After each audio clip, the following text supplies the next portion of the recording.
فأقم وجهك للدين حنيفا فطرة الله التي فطر الناس عليها لا تبديل لخلق الله ذلك الدين القيم ولكن أكثر الناس لا يعلمون منيبين إليه واتقوه وأقيموا الصلاة ولا تكونوا من المشركين من الذين فرقوا دينهم وكانوا شيعا كل حزب بما لديهم فرحون۔ پس اے نبی صلی اللہ علیہ وسلم یکسو ہو کر اپنا رخ اس دین کی سمت میں جما دو، قائم ہو جاؤ اس فطرت پر جس پر اللہ تعالیٰ نے انسانوں کو پیدا کیا ہے۔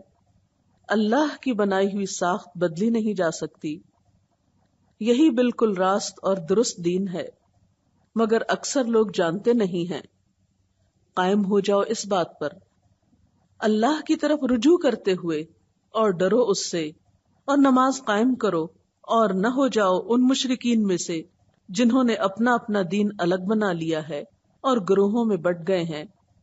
ہر ایک گروہ کے پاس جو کچھ ہے اسی میں وہ مگن ہے۔ فَأَقِمْ، تو قائم کر لو۔ کس کو خطاب؟ نبی صلی اللہ علیہ وسلم۔ کیا قائم کرو؟ وجہ کا، اپنا چہرہ۔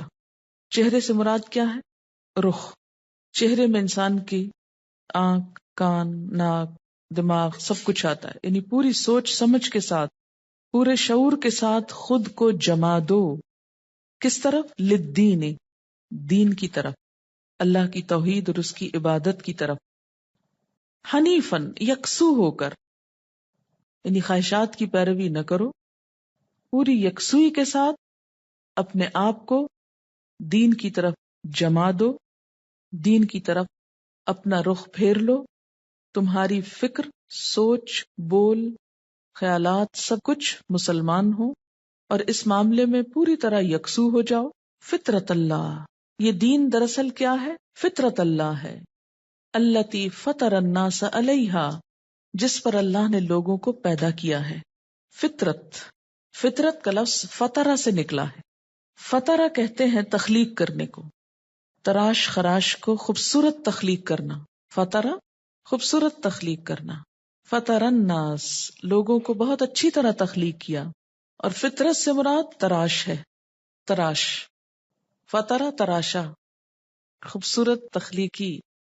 فطرت اللہ، اللہ کی بنائی ہوئی ساخت، تراش، جس پر اللہ نے لوگوں کو پیدا کیا ہے۔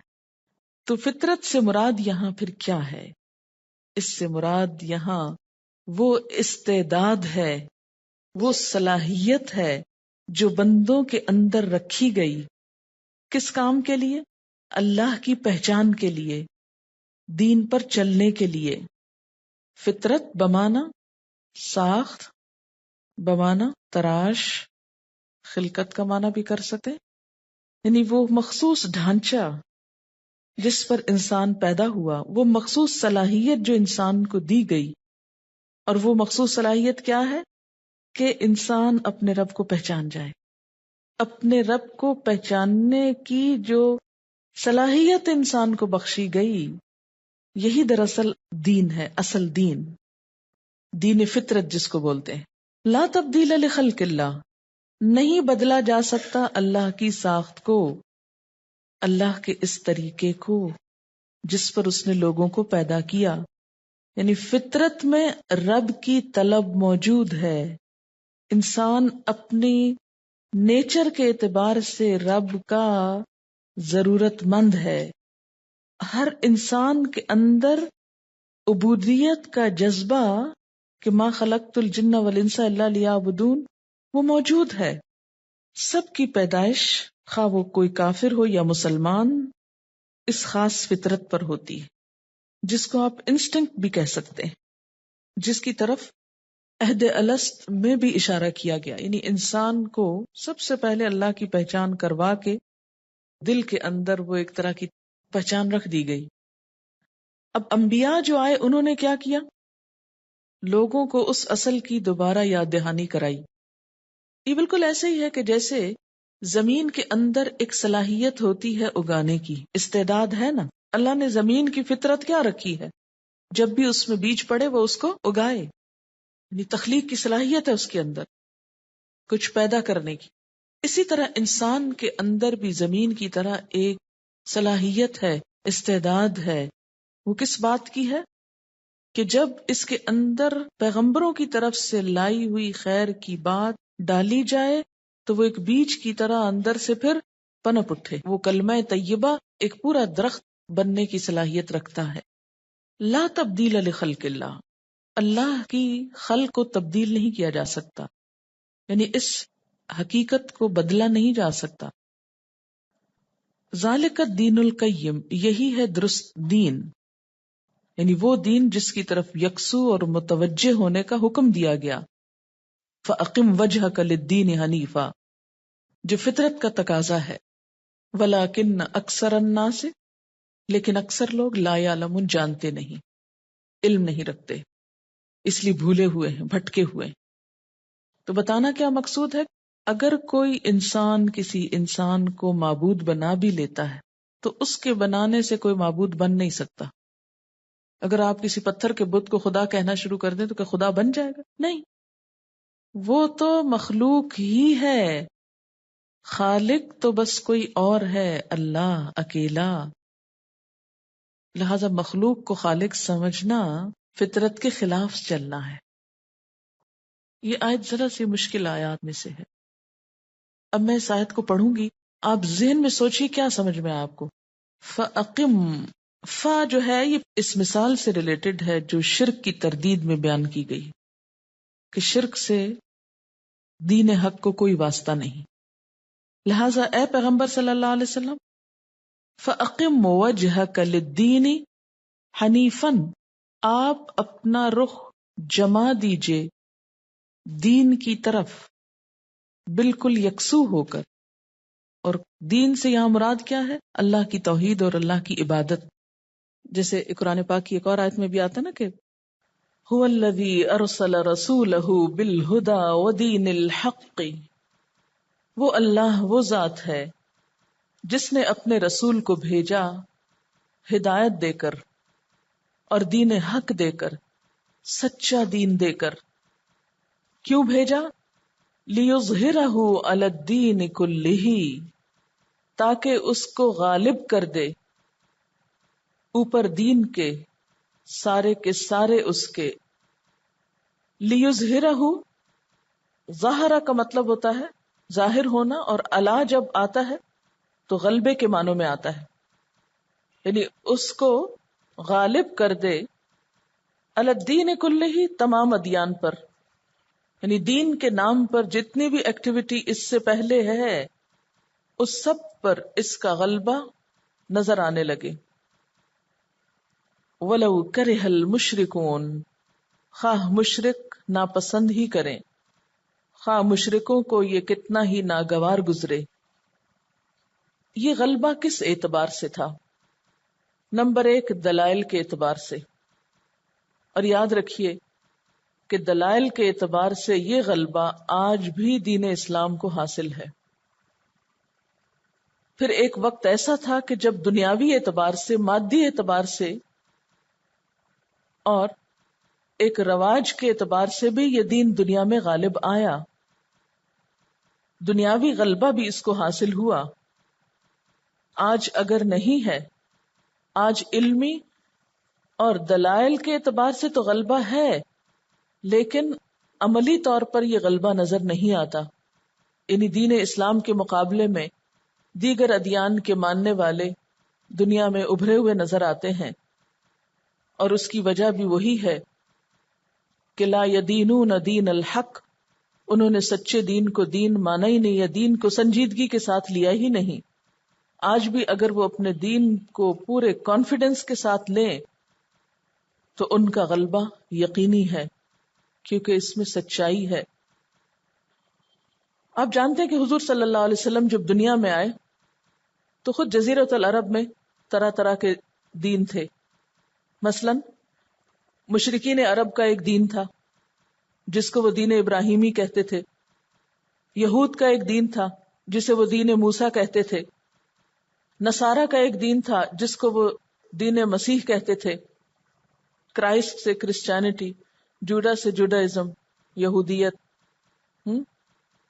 یہ سب دین کیا تھے؟ یہ وہ تعلیمات نہ تھیں جو ابراہیم علیہ السلام نے یا موسیٰ علیہ السلام نے یا عیسیٰ علیہ السلام نے دی تھی. وہ تعلیمات جو تھی ان سب کا نام کیا تھا؟ اسلام. ابراہیم علیہ السلام جو دین لائے تھے وہ بھی اسلام تھا، موسیٰ علیہ السلام اور عیسیٰ علیہ السلام جو دین لائے وہ بھی اسلام تھا. لیکن ان لوگوں نے اس میں تبدیلیاں کر کے ان کے خود ساختہ ایڈیشنز تیار کیے ہوئے تھے، اپنی مرضی اور خواہشات پر مبنی.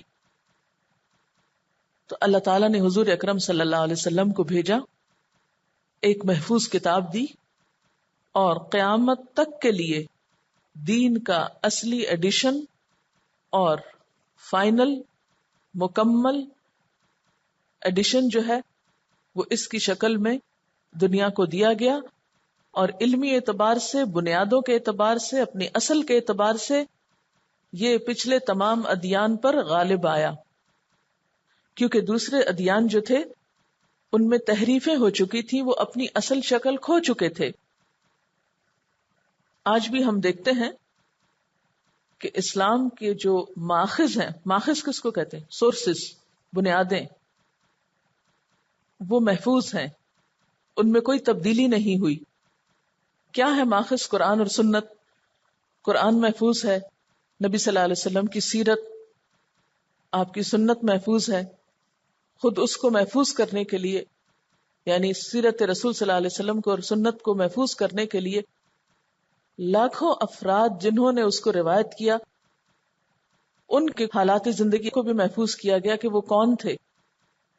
اس کے برعکس حضرت عیسیٰ علیہ السلام کی کوئی ایسی بایوگرافی نہیں ملتی، یا ان کے کوئی حالات زندگی ایسے نہیں ملتے کہ جس پر مکمل اعتماد کیا جا سکے. یہی حال دیگر پیغمبروں کا ہے کہ ان کے فالوورز نے ان کی لائف ہسٹری کو بھی پوری طرح صحیح بنیادوں پر پریزرو نہیں کیا، کہاں یہ کہ ان کی تعلیمات کو.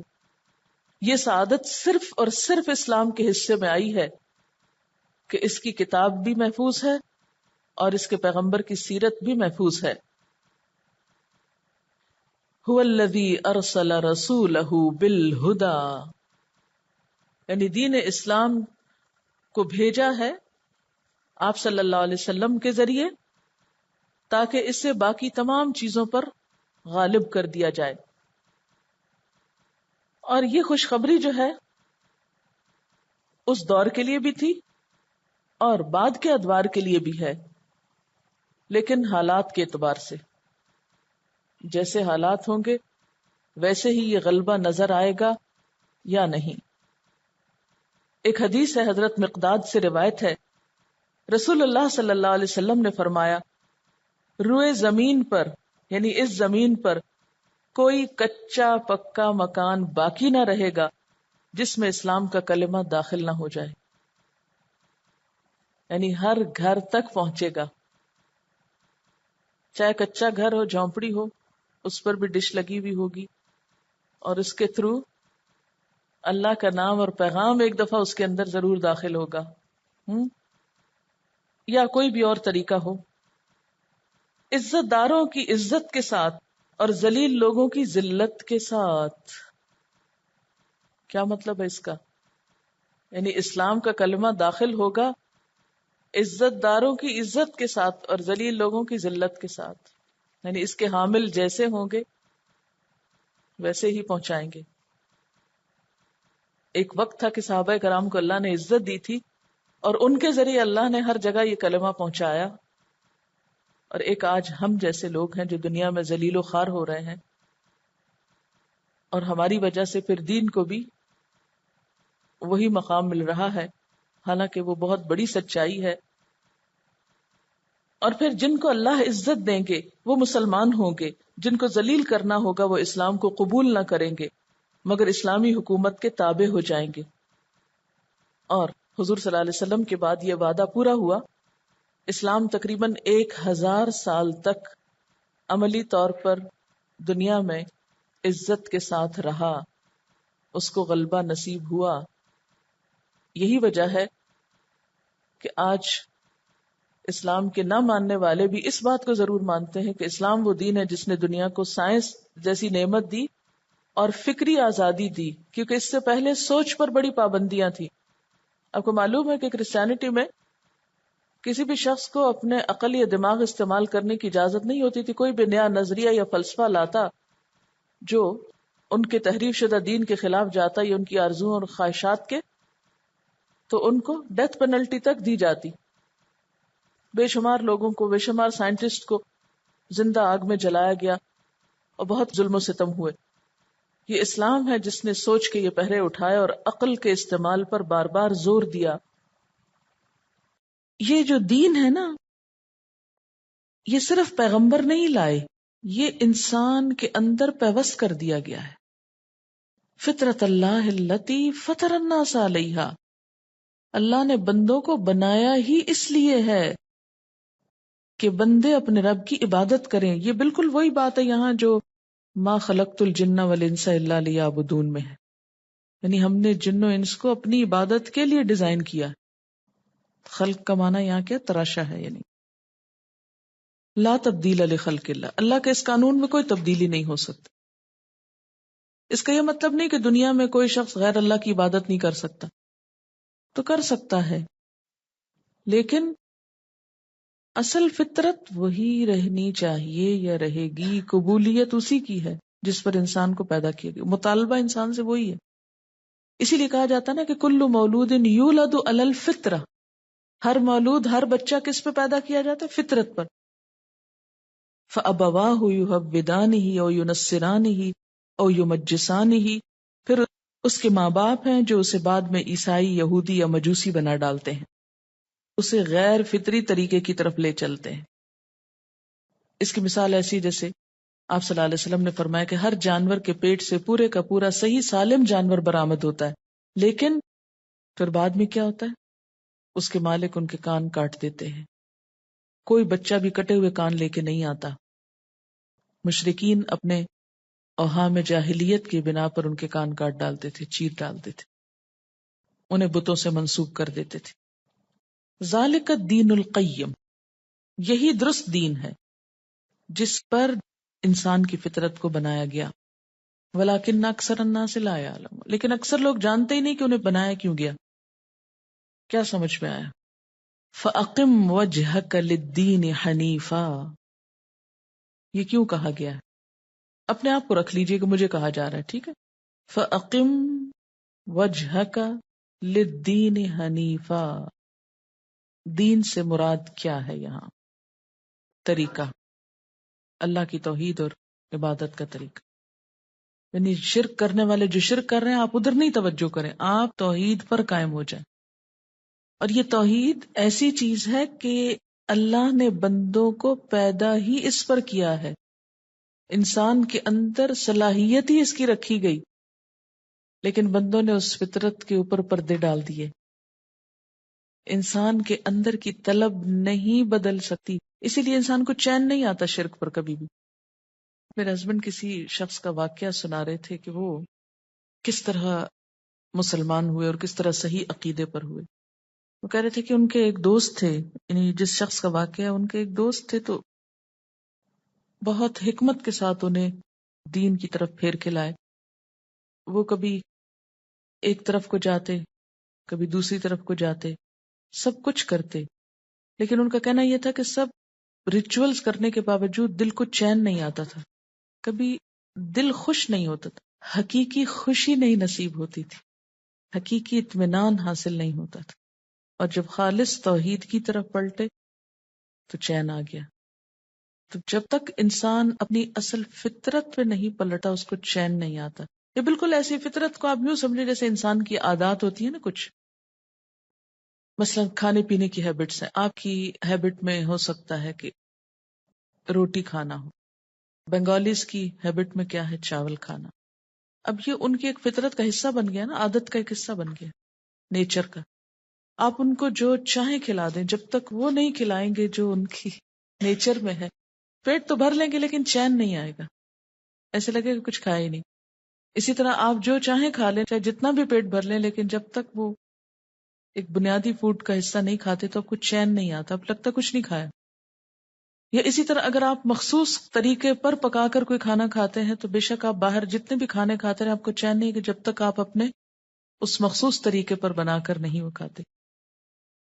اچھا وہ عادت کہاں سے پختہ ہوتی ہے؟ ماں باپ سے پختہ ہوتی ہے، بچپن سے جو آپ بچوں کو کھلانا شروع کر دیں. مثلا جس کو مرچیں کھانے سے چین آتا ہے، جب تک وہ مرچیں نہ کھائے اسے لگتا ہے جسے اس نے کچھ کھایا نہیں، اس کا پیٹ نہیں بھرا.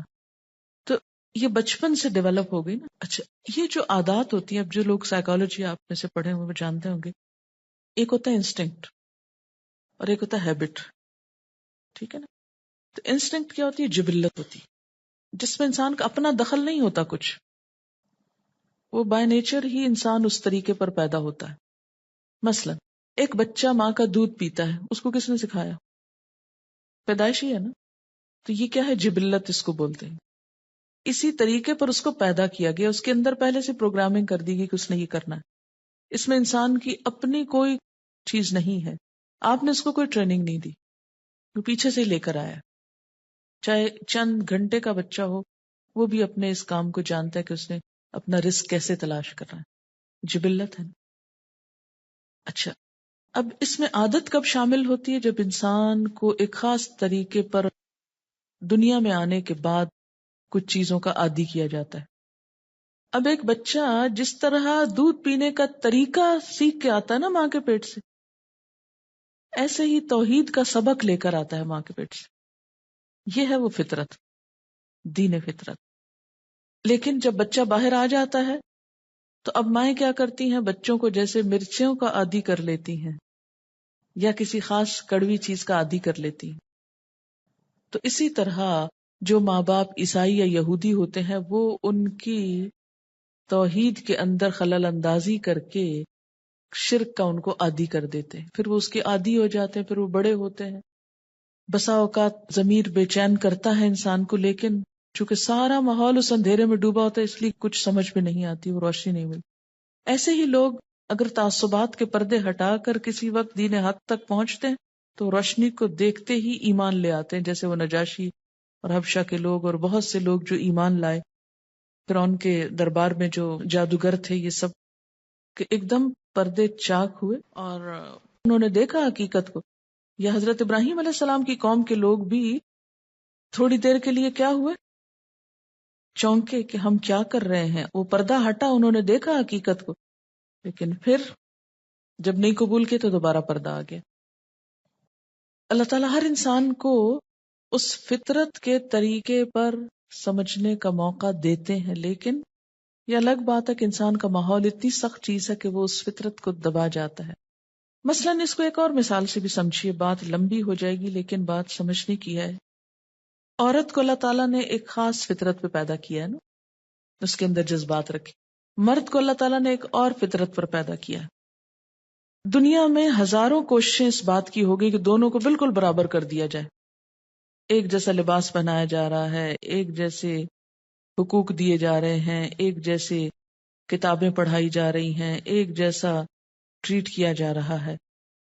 جتنی بھی مصنوعی کوششیں ہیں ان دونوں کے فرق کو مٹانے کی، ان سب چیزوں کے باوجود فطرت نہیں بدلتی. عورت کی سیٹسفیکشن اس وقت تک ہو نہیں سکتی جب تک کہ وہ ماں نہ بنے. مجھے واقعہ یاد آ رہا ہے کہ بہت قریبی جاننے والوں میں سے ایک بچی ہے جس نے بہت پڑھا لکھا، سب کچھ کیا، باہر چلی گئی. اس وقت وہ امریکہ کی ایک بہت بڑی فرم میں ایک بہت بڑی پوسٹ پر ہے، لیکن مسلسل نشہ آور دوائیاں کھانے کی اس کو ضرورت ہے، کیونکہ سب کچھ اچیو کرنے کے بعد بھی ہر وہ چیز جو ایک کیریئر میں ایک شخص چاہتا ہے لیکن اس کو چین نہیں، سکون نہیں. وہ کئی دفعہ ایکیوٹ ڈپریشن کا شکار ہو چکی ہے. کیوں ہوئی؟ ایک انسان اپنی کامیابی کس کو سمجھتا ہے؟ بڑی ڈگری ہو، بڑی پوسٹ ہو، بڑا گھر ہو، دنیا میں نام ہو، شہرت ہو، سب کچھ موجود ہے جس کی انسان تمنا کر سکتا ہے، لیکن صرف ایک چیز نہیں، وہ کیا کہ شادی نہیں ہوئی اور فیملی لائف نہیں ہے. وہ سب ایک طرف ہے، لیکن اس چیز سے چونکہ جان بوجھ کے انحراف کیا گیا، کیونکہ کامیابی کس کو سمجھا گیا؟ یہ تو حماقت سمجھی گئی نا، بے وقوف لڑکیاں شادی کر لیتی ہیں، بچے پیدا کرنے لگتی ہیں. پاگل گھروں میں بیٹھی رہتی ہیں، اپنی صلاحیتیں ضائع کرتی ہیں. اللہ نے اتنی عقل دی، ذہن دیا ہے، کچھ بن کے دکھانا چاہیے. اور مردوں کا تو خاص طور پہ مقابلہ کرنا چاہیے، ان کو تو ہرانا چاہیے. جب اس پالیسی پر عمل ہوا، کہاں تک ہرائیں گے؟ فطرت تو نہیں بدل سکتے، نہ اپنی بدل سکتے نہ مردوں کی بدل سکتے. یہ تو اللہ نے بنایا ہی اس طرح. تو انسان کی سیٹسفیکشن، انر سیٹسفیکشن ہوتی ہی اس وقت ہے جب انسان فطرت پر آ جاتا ہے، اپنی اصلیت پہ آ جاتا ہے، اس ساخت پہ آ جاتے ہیں. جیسے جگسا پزل ہوتی ہے نا، تو جگسا کے ہر پیس کو جب تک اپنی اصل جگہ پر نہ رکھا جائے تصویر نہیں مکمل ہوتی. اسی طرح انسان کی فطرت میں اللہ نے جو چیزیں رکھ دی، جب تک انسان اس پر نہیں آ جاتا، اس کی سیٹسفیکشن. کیوں کہا گیا الا ان اولیاء اللہ لا خوف علیہم ولا هم يحزنون؟ اللہ کے دوست نہ غمگین ہوتے ہیں نہ خوف کھاتے ہیں. کیوں؟ اس لیے کہ وہ فطرت پر ہوتے ہیں. یعنی انسان کے اندر دین کو قبول کرنے کی پوری صلاحیت موجود ہے. وہ تیار ہی اس لیے کیا گیا ہے، بنایا ہی اس لیے. ما خلقت الجن والانس الا لیعبدون، ہمیں بنایا ہی اللہ کی عبادت کے لیے گیا ہے. جب تک ہم اس اصل پہ لوٹ نہیں آئیں گے ہم کو چین آ ہی نہیں سکتا. ڈھونڈ رہے ہیں سکون ادھر ادھر ادھر ادھر، لیکن بھاگ رہے ہیں اس اصل فطرت کی طرف آنے. جب تک ادھر نہیں پہنچیں گے. جگسو کا معنی سمجھتے ہیں آپ؟ سب سمجھتے ہیں نا؟ سب نہیں سمجھتے. آپ یوں سمجھیں کہ جیسے ایک تصویر ہے جس میں پہاڑ ہیں یا پھول ہیں یا درخت ہیں یا کشتی بنی ہوئی یا گھر بنا ہوا، تو اس تصویر کو آپ کاٹ لیں پہلے، پھر ان کے ٹکڑوں کو مکس کر دیں، پھر کسی بچے سے کہیں یا خود ہی ان ٹکڑوں کو دوبارہ جوڑے اور اپنی اپنی جگہ پر رکھ دے. تو جب تک ہر ٹکڑا اپنی جگہ پر نہیں آئے گا تو وہ تصویر بگڑ جائے گی. جہاں پہاڑ ہے ان کو وہیں رکھنا ہوگا، جہاں پھول ہے ان کو وہیں لگانا ہوگا، جہاں پانی ہے اس کو وہیں رکھنا ہوگا. اگر پانی کی جگہ آسمان، آسمان کی جگہ پانی والا حصہ رکھ دیں گے تو چاہے رنگ برابر ایک جیسے ہی لگ رہا ہو لیکن وہ تصویر نہیں بنے گی. یہ آیت بڑی اہم ترین آیتوں میں سے. اگر ہم اس بات کو نہیں سمجھے نا، اپنی اصل پہ نہیں لوٹے نا، سکون نہیں پا سکتے دنیا میں، اور آخرت میں جنت نہیں پا سکتے. کیونکہ اللہ نے فرمایا لا تبدیل لخلق اللہ، اللہ کی خلق نہیں بدل سکتی. تم بدلتے ہو تو بدلو، منحرف ہوتے تو ہو، بگڑتے ہو تو بگڑو، جاتے ہو جہاں جاؤ، اس رب کو چھوڑ کر کسی اور کی طرف مائل ہوتے ہو، اپنا ہی نقصان کرو گے. کچھ اس نے لاز نیچر میں رکھ دیے اور کچھ پیغمبروں کے ذریعے بھیجے. اب جو شخص پیغمبروں کی بات سن کر کیا کرے، قبول کر کے اس کے مطابق زندگی بسر کرے، فطرت کے مطابق، تو کیا ہوگا؟ وہ خوشحال انسان ہوگا. چاہے اس کو کھانے کو 2 وقت روٹی نہ ملے، ایک وقت ملے اور ایک وقت بھوکا رہے، لیکن خوش ہوگا، پرسکون ہوگا، اس کو غم نہیں ہوگا، اس کو فکر نہیں ہوگا، کیونکہ وہ اپنے اصل رب کو پہچانتا ہے. اس کی پوری توجہ اقم وجہک للدین حنیف، پوری توجہ اپنے ٹارگٹ کی طرف، اپنے رب کی طرف، اس ہستی کی طرف ہے. ذالک الدین القیم ولکن اکثر الناس لا یعلمون. لوگوں کی اکثریت، میجورٹی، ہاں کتنی پڑھی لکھی جب تک یہ بات نہیں جانتی وہ کچھ نہیں جانتی. اللہ سے ناراض ہو کے، اس کو چھوڑ کر، اس سے زیادہ کسی اور کو اہمیت دے کر، سب حماقت کی باتیں. آخرت کی جنت بھی اس کے لیے جو دنیا میں اس تصویر کو مکمل کر لے. یہ عبد القادر جیلانی کا ایک خطبہ ہے، اس میں بھی کچھ اس بات کی مزید وضاحت ہوگی. اے وہ شخص جو کہا کرتا ہے میں جس سے محبت کرتا ہوں وہ مجھ سے جدا کر دیا جاتا ہے، کبھی بیماری سے، کبھی عداوت سے، کبھی غلط فہمی سے، فاصلے سے، موت سے، ہر قیمت میں مجھ سے جدا کر دیا جاتا ہے. یعنی انسان جس بھی چیز سے محبت کرتا ہے بالآخر اسے اس سے الگ ہونا پڑتا ہے اور ہونا ہوگا. یعنی انسان جس بھی چیز سے محبت کرتا ہے بالآخر اسے اس سے الگ ہونا پڑتا ہے اور ہونا ہوگا.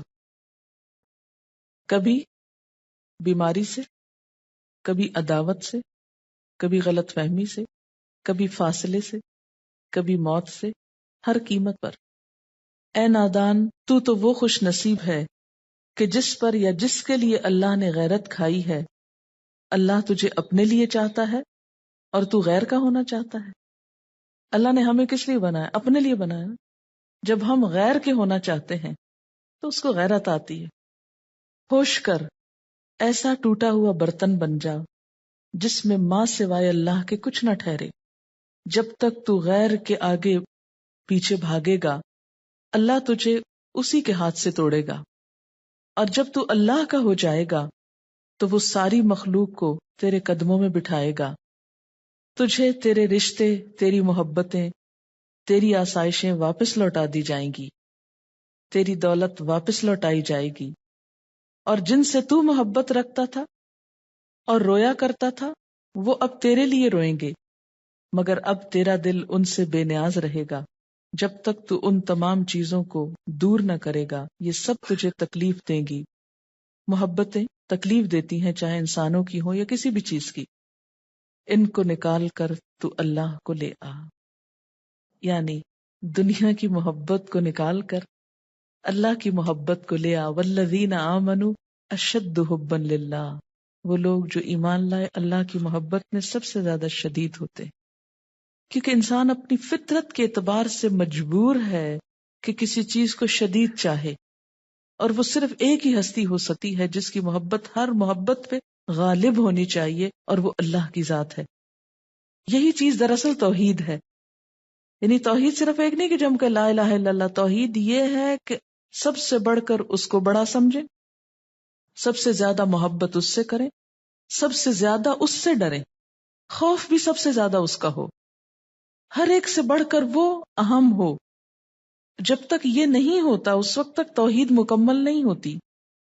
وہ فطرت اور وہ ما خلقت الجن والانس الا لیعبدون، عبد اور عبودیت کی کیفیت پیدا نہیں ہوتی. کیونکہ عبد کون ہے؟ غلام. اور غلام تو اپنے آقا کا پورا محکوم ہوتا ہے نا، پوری طرح اس کے قبضے میں ہوتا ہے. جب تک ہم 100%، 99 بھی نہیں، 100% سبمٹ نہیں کرتے اس وقت تک دنیا اور آخرت میں سکون نہیں پا سکتے. اللہ کے فیصلوں کو مان لینا، اس کی تقدیر پر ایمان رکھنا، اس کی طرف سے آنے والی خوشی، غم، دکھ، پریشانی، ہر چیز کو مان لینا. اللہ تیرا فیصلہ مان لیا. فَأَقِمْ وَجْهَكَ لِلدِّينِ حَنِيفًا، یکسو ہو کر. یکسوئی کیا ہے؟ کہ اللہ تعالیٰ کی ذات اس طرح، یہ بالکل ایسے نہیں جیسے مثلاً یہ سفید بورڈ ہے، اس کے اوپر ایک سیاہ نقطہ ہو تو اس کو آپ غور سے دیکھتے چلے جائیں اور اس کے بعد آنکھ بند کریں تو آپ کو کیا نظر آئے گا؟ وہی ایک نقطہ. یعنی اس طرح اقم وجہک، اتنا زیادہ یکسو ہو جاؤ، قائم کر لو جس میں کوئی حرکت نہ ہو، کوئی ادھر ادھر دیکھنا نہ ہو، کچھ نہیں، بس صرف اس کی طرف، صرف اس کے ہو جاؤ. یہ ہے اصل توحید. فَأَقِمْ وَجْهَكَ لِلدِّينِ حَنِيفًا فِطْرَةَ اللَّهِ الَّتِي فَطَرَ النَّاسَ عَلَيْهَا. یہ دین جو ہے اسی کا دوسرا نام فطرت ہے. یہاں ایک دین تو اسلام ہے نا جو پیغمبروں کے ذریعے میں بھیجا گیا، اور اسی کا دوسرا حصہ ہمارے اپنے اندر رکھ دیا گیا. اللہ نے ہم کو بنایا ہی اس طریقے پر ہے. ہماری بھلائی یہ ہے کہ اصلی طریقے پہ آ جائیں. اس نے نہیں بدلنا، لا تبدیل لخلق اللہ. کیوں؟ اس لیے کہ ذالک الدین القیم. اصل بات ہی تو یہی ہے نا. یہ کیوں بدلے؟ حقائق نہیں بدل سکتے، ہم کو بدلنا ہوگا، اور جو نہیں بدلے گا خود ٹوٹ جائے گا، خود ختم ہو جائے گا. فیصلہ کر لیں کیا کرنا ہے. ڈاکٹر بننا، انجینئر بننا ضرورت ہے معاشرے کی، اس سے کوئی فرار نہیں، کوئی شک نہیں اس میں، نہ اس کا انکار ہے. لیکن یہ مقصد زندگی نہیں. ہم نے اپنی نسلوں کے ساتھ ظلم کیا کیا؟ ان کو یہ زندگی کا ایم دے دیا، میں کیا بنوں گا، یہ بنوں گا، یہ ٹارگٹ ہو گیا، بس یہ اچیومنٹ. اور ہوتا کیا ہے، وہ سمجھ یہ بیٹھتے ہیں بچے معصوم کہ جب ہم یہ بن جائیں گے نا تو اللہ دین کا چراغ ہاتھ میں آ جائے گا اور ہر مشکل کا حل مل جائے گا. لیکن جب وہ بن چکتے ہیں، وہاں پہنچ چکتے ہیں جو ایک خوابوں کی دنیا نظر آتی تھی، تو سخت مایوسی ہوتی ہے کہ اس کے لیے سب کچھ کیا. میری 3rd بیچ کی اسٹوڈنٹ تھی، اور کچھ حالات کی وجہ سے اس کو چھوڑ کے تو کوئی اور ڈگری کرنا پڑی، چھوڑ کے چلی گئی، MCS کیا شاید، اس کے بعد ایک جگہ پر کام کر رہی ہے ایز اے کمپیوٹر آپریٹر کا، یا معلوم نہیں کیا وہ ڈیزگنیشن، لکھتی ہے کہ madam although I have done masters and really seen the world, the people, their attitude and their double standards, and to tell you the truth, I really feel now that this world is really nothing. The education, money, status, we are all after all this. This struggle is really useless. اصل میں ہوا یہ کہ جب یہ ہمارا internet launch ہوا تو میں نے ان سے کہا کہ پچھلے جتنی بھی کوئی میلز ہیں ان سب کو وہ بھیجو. تو اس کو وہ ویب سائٹ ملی اور اس نے تھوڑا قرآن کو دوبارہ سننا شروع کیا، اور پھر وہ پچھلے اور اگلے کو کمپیریزن کیا کہ ایک یہ زندگی تھی اور ایک وہ زندگی ہے، سب کچھ اچیو کر لیا ہے، جاب کر رہی ہے، سیلری ہے، سب ہے، لیکن وہ جو دل کا پیس اور اطمینان اور خوشی اور سکون وہ نہیں ہے. اور خاص طور پر ایک عورت کے لیے تو ان سب چیزوں میں سکھ نہیں ہے، کیونکہ اللہ نے اسے کمانے کے لیے بنایا ہی نہیں. یاد رکھیں، اللہ نے عورت کو کمائی کے لیے نہیں پیدا کیا. ہاں اگر اس پہ کوئی ہارڈ شپس آ جائیں، اس کی مجبوری ہے، وہ ایک الگ بات ہے، لیکن یہ سب اس کی فطرت کے خلاف ہے. ہم سب اپنی بیٹیوں کو کس کے لیے تیار کر رہے ہیں؟ انڈیپینڈنٹ ہو جائیں، خود کمانے لگیں. بیٹوں کو نہیں سکھا رہے کہ ان کو لک آفٹر کریں، رشتہ داروں کو نہیں بتا رہے، مردوں کو یہ ٹریننگ نہیں دے رہے کہ وہ بہنوں، بیٹیوں، بیویوں کی کیئر کریں. غیر فطری کام پہ ہمارا سارا زور ہے کہ عورت کو اس کام کے لیے تیار کر دیا جائے تو خود کما سکے. اس بیچاری سے یہ بوجھ تو اٹھایا نہیں گیا کہ اس کے حصے کے بچے کوئی اور جنم دے اور شوہر کی خدمت کوئی اور کرے. یہ کام بھی اسے خود ہی کرنے، اور اس کے ساتھ مردوں والے بھی پورے کام اور پورے جاب آورز کرنے. ایک غیر فطری کام لیا. پھر مغرب نے اس سے بڑھ کے ایک اور ظلم کیا کہ عورت کو ماں نہیں بننے دیا، عورت کو بیوی نہیں بننے دیا، اس کو ایک شو پیس، ایک سیکس آبجیکٹ بنا کے رکھ دیا کہ جو جب چاہے اپنی ضرورت کر لے اور اس کے بعد اس کو پھینک دے. فیملی لائف ختم ہو کر رہ گئی.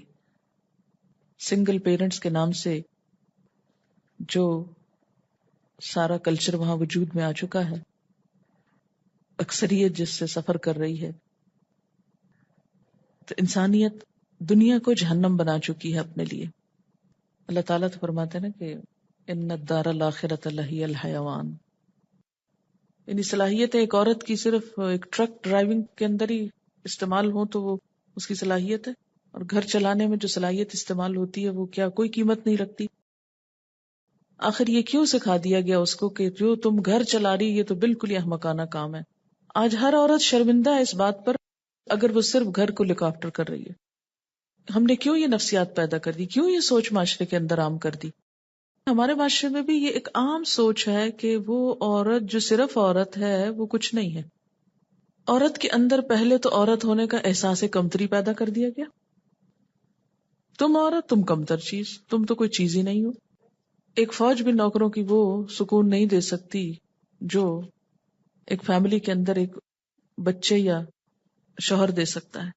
پہلے عورت کو یہ احساس کمتری دی گئی کہ تم عورت ہو، پھر اس کو یہ سکھایا گیا کہ مرد بنو، پھر تمہارا کوئی نام ہوگا اور تمہاری کوئی ویلیو ہوگی، اور یہ کہہ کر اس کو ان کاموں پہ لگا دیا گیا جن پہ لگنا اس کی ضرورت نہ تھی. اگر ہم کچھ بھی مصنوعی ریزنز کی وجہ سے یہ مصنوعی پیدا کر دیں نا، ہمارے معاشرے کی ایک ضرورت بنا دی گئی کہ جو عورت نوکری کرے تو تبھی گھر چلے گا. ان مصنوعی ریزنز کی وجہ سے ہم نہ مانے اس اصل کو تو نہ مانے، لیکن فطرت نہیں بدلے گی. اس لیے کہ جب آپ اصل سڑک سے ہٹ جائیں نا کسی منزل تک پہنچنے کے لیے، اور آپ کوئی سائڈ سڑک لے لیں تو پھر آپ بھٹکتے جائیں، ایک کے بعد ایک جگہ پہ غلط نکلتے چلے جائیں. تو جب تک اصل پر ذالک الدین القیم، اللہ کی بنائی ہوئی فطرت، یہ اصل طریقہ ہے، اس پر آؤ گے تو صحیح طریقے پر آؤ گے، اور جب تک اس کو نہیں پکڑو گے ایک کے بعد ایک کھائی میں گرتے چلے جاؤ گے. اچھا، یہ جو اللہ تعالیٰ فرماتے ہیں نا وَلَٰكِنَّ أَكْثَرَ النَّاسِ لَا يَعْلَمُونَ، اکثر لوگ جانتے ہی نہیں، علم ہی نہیں رکھتے. کس بات کا علم نہیں رکھتے؟ اپنے مقصد تخلیق کا.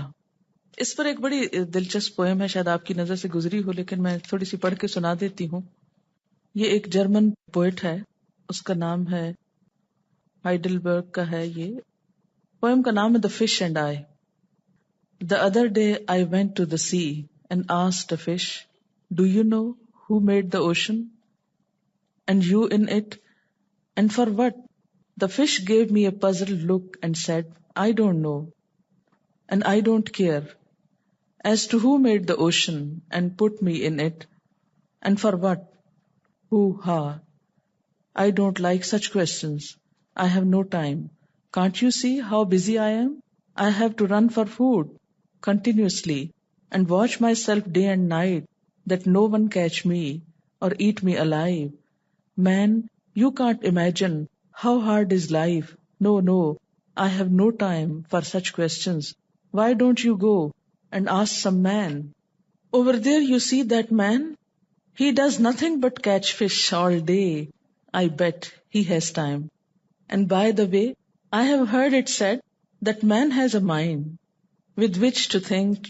You see, I am just a fish, a poor animal. I have no mind. So use your brain. Go ask that man and leave me alone. I went to the man and asked him, Sir, do you know who made this world, this earth, the moon, the stars, the skies above and the universe beyond, floating in time and space? Who began it all and put man in it? There must be some purpose, and man must seek his maker.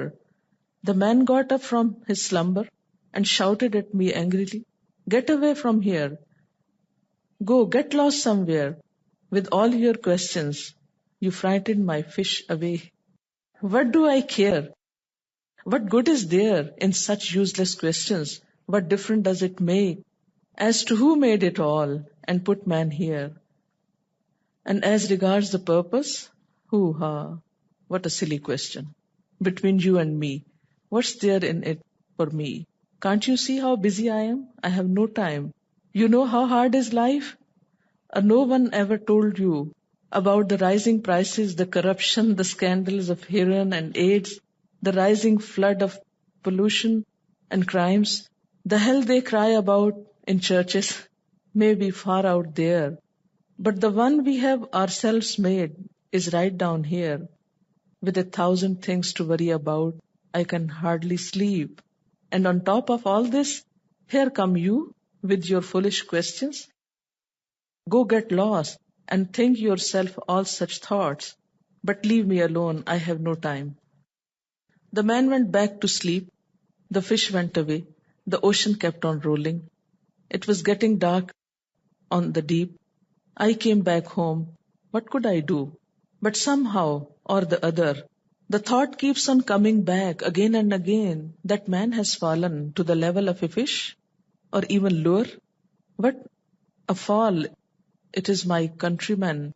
How sad it is that a few are left who have the time and can still think about such questions. Let's make a pause and think like men while we are here, for no one knows when the call may come to depart from here forever and ever. Let's find some time to think of the one who made it all and put us here. His door is open and he is very near for everyone who seeks him. تو بات یہ ہے کہ ہم میں سے اکثر لوگ اس مچھلی پکڑنے والے کی طرح ٹائم نہیں رکھتے یہ سوچنے کا کہ ہم یہاں کیوں بھیجے گئے اور ہمیں کیا کرنا ہے، کیونکہ ہم سب بہت مصروف انسان ہیں. ایک مچھلی پکڑنے والا بھی مصروف ہے اور ہم بھی جن جن کاموں میں پڑے ہوئے ہیں وہ سب مصروفیت کے. تو بات یہ ہے کہ جب تک لوگوں کو جھنجھوڑیں گے نہیں، جگائیں گے نہیں، اور جھنجھوڑنے میں یہی چیز کام آئے گی کہ ہمیں یہاں سے جانا ہے، پلٹنا ہے. ہم یہاں بیٹھ نہیں سکتے، نہ بھی سوچے تو بیٹھ نہیں سکتے، ہمیں جانا ہے باہر. توحید انسان کی انسٹنکٹ جبلت میں شامل ہے، جیسا کہ عہد الست سے بھی ثابت. پیغمبروں نے آ کے صرف وہ عہد یاد کروایا. اسی لیے تبلیغ کرنے کا طریقہ جو ہے نان مسلمز میں اسٹریٹ فارورڈ ہونا چاہیے. جب آپ اسلام کی دعوت دیں تو سیدھا اسلام کی دعوت دیں، اور اس یقین اور امید کے ساتھ کہ یہ اسلام دراصل اس کے اندر چھپا ہوا ہے، مجھے صرف پردہ ہٹانا ہے اور حقیقت کی پہچان کروانا ہے. لیکن چونکہ ہم خود دین پر پورے یقین، ایمان، اعتماد کے ساتھ جمے ہوئے نہیں، انٹلیکچوئل انویژن کا شکار ہو کر، فکری غلامی کا شکار ہو کر ہم اپنے ہی دین کی بہت سی حقیقتوں کے بارے میں شک میں پڑے ہوئے ہیں. جب ہم شک و شبہ کا شکار ہیں تو اس کا نتیجہ کیا ہے کہ ہم کسی کو بھی اسلام کی بات بتاتے ہوئے شرماتے ہیں، ڈرتے ہیں، جھجکتے ہیں، خوف کھاتے ہیں، اعتماد کی کمی کا شکار ہوتے ہیں، کیونکہ ہمیں یقین نہیں ہوتا کہ ہم سچ کہہ رہے ہیں. تو جس دن یہ آیت سمجھ آ گئی، فطرت اللہ التی فطر الناس علیہا لا تبدیل لخلق اللہ، اوریجنل دین، اصل دین نکال کر اسے جب آپ لوگوں کے سامنے پیش کریں گے تو جن لوگوں کی فطرت سلیم ہوگی وہ اسے بہت جلد قبول کر لیں گے، خواہ وہ خود مسلمانوں کے اندر سے ہو یا غیر مسلمز کے اندر سے. ضرورت ہے اصل دین نکال کے پیش کرنے کی، کیونکہ اللہ تعالیٰ نے فرمایا ذالک الدین القیم، یہ ہے درست دین، اصل دین کہ جو توحید پر قائم ہو. چونکہ ہم مسلمانوں کے اندر فکری بگاڑ کے نتیجے میں بہت شرک آ گیا، جس کی وجہ سے ہم اپنے دین کو دوسروں سے الگ نہ رکھ سکے. دوسرے ادیان کی بہت سی چیزیں ہم نے اپنے اندر جو جذب کر لی، اس کے نتیجے میں ہم دوسروں کو اس دین کی طرف بلانے کے قابل ہی نہیں رہے. اصل دین ایک ہی ہے. یہ جو فرقے اور جماعتیں اور گروہ بندیاں اور اختلاف اور انتشار ہوا، یہ کہاں سے ہوا؟ جب انسانی افکار اس میں داخل ہوئے، جب انسانوں کی سوچ اصل دین پر غالب آ گئی. قرآن یہ کہتا نہیں، میری عقل تو یہ کہتی. تو اب آپ کی اگری کرنے یا نہ کرنے سے کچھ نہیں بات بنتی، اس لیے کہ آپ کو تو اتھارٹی نہیں کہ آپ کچھ اس میں اپنی طرف سے نکال ڈال سکیں. وہ اتھارٹی تو کسی اور کے پاس ہے، اور وہیں سے آپ کو یہ سمجھنا ہوگا کہ اصل دین کیا ہے. اسی وجہ سے لوگوں کے اندر ایک انتشار کی سی کیفیت ہوتی. اتباع سنت کے اوپر بہت سٹریس میں نے کیا، دو وجوہات کی وجہ سے. ایک تو یہ کہ بدعات بہت زیادہ عام ہو گئی ہمارے معاشرے میں، جنہوں نے اتنا وقت استعمال کر لیا ہے مسلمانوں کا کہ اصل کام کرنے کے لیے وقت ہی نکل گیا. وہ وقت ہی کوئی نہیں کہ اصل کام کریں، کیونکہ بدعتوں کے ریچولز پورے ہوں گے تو کوئی اصل چیز کی طرف جائیں گے.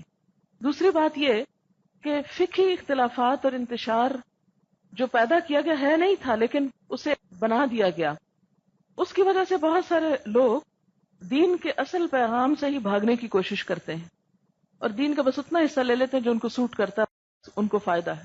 اور یہ سوچ کے جی اس معاملے میں فلاں یہ کہتے فلاں یہ تو میں کیا کروں، لہذا میں کچھ بھی نہ کروں. جیسے پیچھے بھی بات ہوئی کہ لا علمی بہت سے مسائل کو جنم دیتی ہے، اور اسی طرح دین کے اندر خود ساختہ اختلافات جو لوگوں کے اوپینین کی وجہ سے عموماً پیدا ہوتے ہیں، وہ بہت سے کنفیوژن کو جنم دیتے ہیں. آپ دیکھیں کہ نبی صلی اللہ علیہ وسلم کے زمانے میں ایسا کوئی کنفیوژن نہیں تھا، ابتدائی دور میں ایسا کوئی کنفیوژن نہیں. جتنے بھی فقہائے کرام ہیں، علماء کرام ہیں اول دور کے، وہ آپس میں ایک دوسرے کے دوست ہیں، استاد شاگرد ہیں، محبت کا رشتہ ہے ان کے درمیان. امام شافعی امام مالک کے پاس رہتے ہیں، امام مالک ان کو امام ابو حنیفہ کے دو شاگردوں امام ابو محمد اور ابو یوسف کے پاس بھیجتے ہیں علم حاصل کرنے کے لیے، اور پھر امام احمد بن حنبل جو ہے وہ امام شافعی سے استفادہ کرتے ہیں. ان کے درمیان کوئی اختلاف نہیں، کوئی نفرت نہیں، کوئی عداوت نہیں، کوئی بغض نہیں، کچھ بھی نہیں. ایک دوسرے سے تعاون کر رہا ہے، اس کے پاس بھیج رہا ہے کہ جاؤ اب یہاں جو کچھ میرے پاس تھا وہ تو لے لیا، اب جا کے فلاں سے لو. کیا آج یہ اخلاق مسلمانوں کے اندر موجود ہے؟ کہیں پائیں گے آپ؟ اچھا، اس کا نتیجہ کیا ہوا کہ مسلمانوں کے اندر دینی اختلافات نہیں تھے.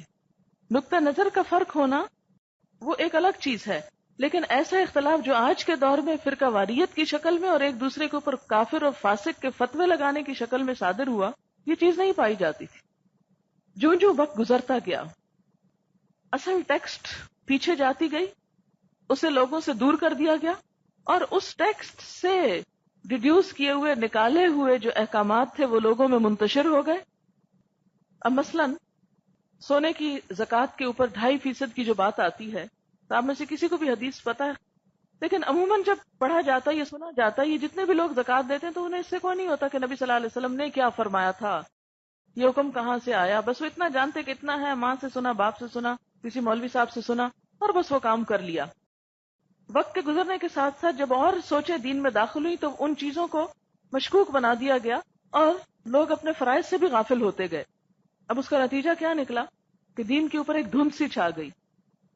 آج کے دور میں میں سمجھتی ہوں کہ دین کی طرف لوگوں کو لانے کے لیے سب سے مؤثر نسخہ اوریجنل ٹیکسٹ کو لوگوں کے ہاتھ میں تھمانا ہے تاکہ یقین کی کیفیت پیدا ہو.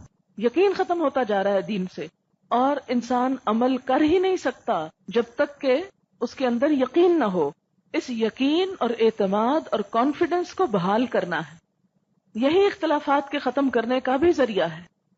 اسی لیے اللہ تعالیٰ فرماتے ہیں کہ دین کی اصل کیا ہے؟ توحید، ایک اللہ کی عبادت، ایک اللہ، ایک رسول، ایک کتاب. جب سب اس پر جمع ہوں گے تو نفرتیں اور عداوتیں ختم ہو کر رہ جائیں گی. ذالک الدین القیم، پھر اصل مضبوط دین سامنے آئے گا. آج مسلمانوں کا سب سے بڑا روگ کیا ہے؟ شخصیت پرستی، انسانوں کو پوجنا کہ ہاں اگر فلاں بات بتائے گا تو ہم مان جائیں گے، اگر فلاں نے نہیں بتائی تو ہم نہیں مانیں گے. آپ کیوں فلاں اور فلاں کے پیچھے جاتے ہیں؟ آپ جائیں اللہ اور اس کے رسول کے پیچھے، کیونکہ تنازع اور اختلاف کا حل ہی یہ بتایا گیا کہ جب جھگڑا ہو تو اللہ اور رسول کی طرف جاؤ، اوریجنل ٹیکسٹ پہ جاؤ. ذالک الدین القیم، وہ دین جس کی طرف یکسو اور متوجہ ہونے کا حکم ہے، جو فطرت کا تقاضا ہے، وہ یہی درست دین ہے. ایک حدیث میں آتا ہے، حدیث قدسی ہے، نبی صلی اللہ علیہ وسلم نے اپنے خطبے کے دوران میں فرمایا، میرا رب فرماتا ہے کہ میں نے اپنے تمام بندوں کو حنیف پیدا کیا تھا، یکسو. پھر شیاطین نے آ کر انہیں ان کے دین سے گمراہ کیا، اور جو کچھ میں نے ان کے لیے حلال کیا تھا اسے حرام کیا، اور انہیں حکم دیا کہ میرے ساتھ ان چیزوں کو شریک کریں جن کے شریک ہونے پر میں نے کوئی دلیل نازل نہیں کی. اور اس طرح وہ اصل دین سے دور ہوتے چلے گئے. آپ دیکھیں کہ اصل دین سے انسان کب دور ہوتا ہے؟ جب اس سے کوئی تعلق نہیں رکھتا. اس وقت جیسے مثال کے طور پر غذاؤں میں دیکھیں، ہمارے پاس میدے کی بنی ہوئی چیزیں زیادہ استعمال ہوتی ہیں اور اس سے ہمیں وہ غذا حاصل نہیں ہوتی جو اصل آٹے سے یا گندم سے یا اس کے جو چھلکے سمیت جو اس کے استعمال سے ہوتی ہے، اسی کا حصہ، لیکن ایسی ریفائنڈ شکل میں پہنچا کہ جس نے فائدے کی بجائے الٹا نقصان دینا شروع کر دیا. تو اس کا علاج کیا ہے؟ اصل کی طرف لوٹ جائیں، چھلکے سمیت لیں اس کو، بہت سی بیماریاں خود بخود دور ہو جائیں گی. بیسکس کی طرف لوٹ جائیں. تو دین میں بھی جب تک ہم بیسکس کی طرف نہیں لوٹیں گے، اپنی تمام تر کوششوں کا مرکز اور محور اللہ کی ذات کو نہیں جب تک بنائیں گے، اور انسانوں میں جب تک صرف محمد صلی اللہ علیہ وسلم کو ایک سینٹرل پلیس نہیں دیں گے، اس وقت تک مسائل حل نہیں ہو سکتے. جب تک ہم یہ کہتے رہیں گے کہ میرا امام اور میرا بزرگ اور میرا رہنما یہ کہتا ہے اور دوسرا کہے گا میرا رہنما یہ کہتا ہے، تو لازمی طور پر اختلافات جنم لیتے رہیں گے. فرمایا وَلَٰكِنَّ أَكْثَرَ النَّاسِ لَا يَعْلَمُونَ، لیکن لوگوں کی اکثریت، میجورٹی، یہ بات نہیں جانتی، اس حقیقت سے لا علم ہے، اس لیے وہ بھٹکتی رہتی ہے. بار بار اس حقیقت کو دہرایا کریں کہ جو کچھ بھی ہم کر رہے ہیں اس کی اصل اسپرٹ کیا ہے، کیوں کر رہے ہیں، کس کے لیے کر رہے ہیں، کیا چاہتے ہیں. ایک ہی جواب ہے، اللہ کی رضا، حنیفن، ہر چیز سے بے نیاز ہو کر بس اللہ سے جڑنا، کیونکہ میرا معاملہ تو اسی سے ہے. انسانوں کے آگے تو ہم جواب دے نہیں، اور اگر ہوں بھی تو ان کو ہم دھوکہ دے سکتے ہیں، مگر اللہ کو دھوکہ بھی نہیں دیا جا سکتا. اکثر الناس لا یعلمون، دنیا کی اکثریت کا جو مذہب ہے وہ شرک، کفر ہے.